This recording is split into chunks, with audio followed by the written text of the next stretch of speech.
क्या आपके दिमाग में यह चल रहा है कि क्वेश्चन टैग होता क्या है?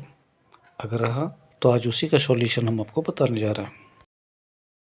क्वेश्चन टैग्स जो होता है उसके बारे में आपको पूरी जानकारी ज़रूर पानी चाहिए, क्योंकि ये मोस्ट इम्पोर्टेंट चैप्टर में से एक है। आइए जानते हैं। और इसको जानने से पहले आप इन वाक्यों को देखिए, इन सेंटेंसेस को देखिए। क्या आपको ऐसे सेंटेंसेस का सामना हुआ है कभी, डियर स्टूडेंट्स? यह आम बोलचाल की भाषा है और ऐसे वाक्यों से आप अपने विचार को व्यक्त करते हैं, अपने विचार या भाव को प्रकट करते हैं। गाइस, अगर ऊपर लिखे हिंदी सेंटेंसेस को ध्यान से देखेंगे तो इसके दो भाग आप पाएंगे। ऐसे सेंटेंसेस के दो भाग होते हैं। पहला भाग जो होता है उसको हम या तो इम्पेरेटिव कह सकते हैं, एडजेक्टिव, जबकि दूसरा भाग जो है वो है इंटरोगेटिव। यही दूसरा भाग जो है जिसको हम इंटरोगेटिव कहते हैं, इसी को हम एक तरह से क्वेश्चन टैग कहते हैं। जैसे दो भाग कौन कौन सा है गाइस, समझिए। तुम अमन को जानते हो ना, ये जो हो ना है वो इंट्रोगेटिव है। तुम घर गए थे ना जो है वो इंट्रोगेटिव है। यानी इस तरह के जो लास्ट में जो दिया हुआ है क्वेश्चन मार्क है वो इंट्रोगेटिव है, और यही क्वेश्चन टैग भी है। और गाइस, सवाल ये भी उठता है कि क्या क्वेश्चन और क्वेश्चन टैग में अंतर है? बिल्कुल अंतर है गाइस। क्वेश्चन जो होता है वो एक कंप्लीट सेंटेंस होता है, जबकि क्वेश्चन टैग जो होता है वो एक कंप्लीट सेंटेंस नहीं होता, इंडिपेंडेंट सेंटेंस नहीं होता है। इसे किसी वाक्य में जोड़कर हम इसका प्रयोग करते हैं। गाइस, यहाँ समझना होगा आपको कि क्वेश्चन टैग का प्रयोग हम कब करते हैं। तो देखिए, यदि हमारे सामने कोई ऐसा विचार या तथ्य आता है जिस पर हम पूर्ण रूप से आश्वस्त नहीं होते, तो हम उसकी पुष्टि के लिए क्वेश्चन टैग का प्रयोग करते हैं। लेकिन याद रखना है कि क्वेश्चन टैग का प्रयोग आम बोलचाल की भाषा में अनौपचारिक होता है, यानी इनफॉर्मल होता है। इसको आप फॉर्मली यूज़ नहीं करते हैं।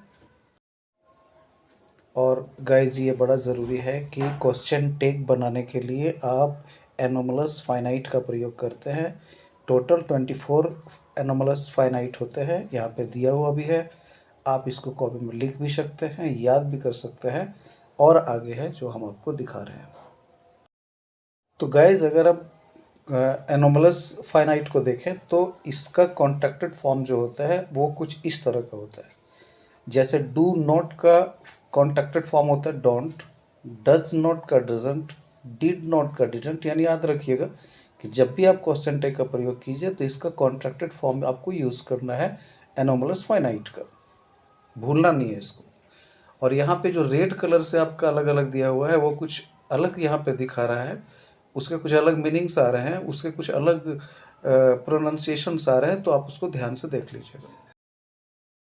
यहाँ पे गाइस और भी कॉन्ट्रैक्टेड फॉर्म है एनोमलस फाइनाइट का। ये सारे को आप कॉपी पे लिख सकते हैं, या फिर आप एक दो बार पढ़ेंगे तो याद हो जाएगा।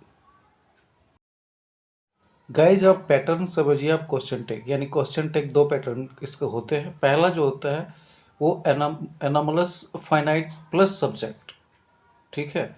और दूसरा जो होता है वो होता है एनोमलस फाइनाइट प्लस नोट का शॉर्ट फॉर्म, यानी कॉन्ट्रैक्टेड फॉर्म, और सब्जेक्ट क्वेश्चन मार्क।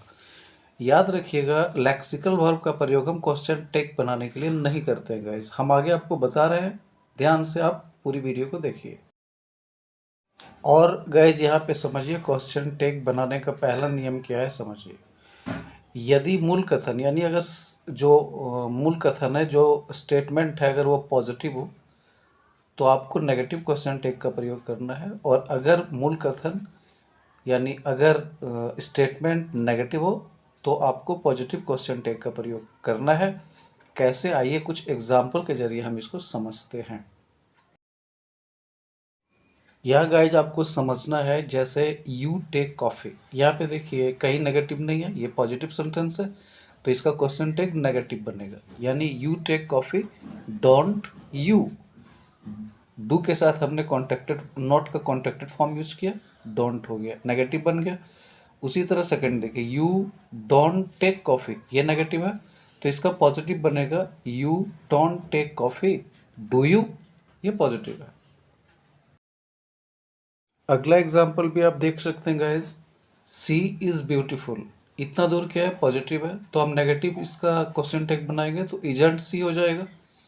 आगे है सी इज़ नॉट ब्यूटीफुल, ये नेगेटिव है, तो हम इसको बनाएंगे इज सी ये आपका हो गया पॉजिटिव क्वेश्चन टैग। सेम नीचे भी आप देख सकते हैं उसी तरह से बनाए हुए हैं। तो इस प्रकार से आप क्वेश्चन टैग बना सकते हैं।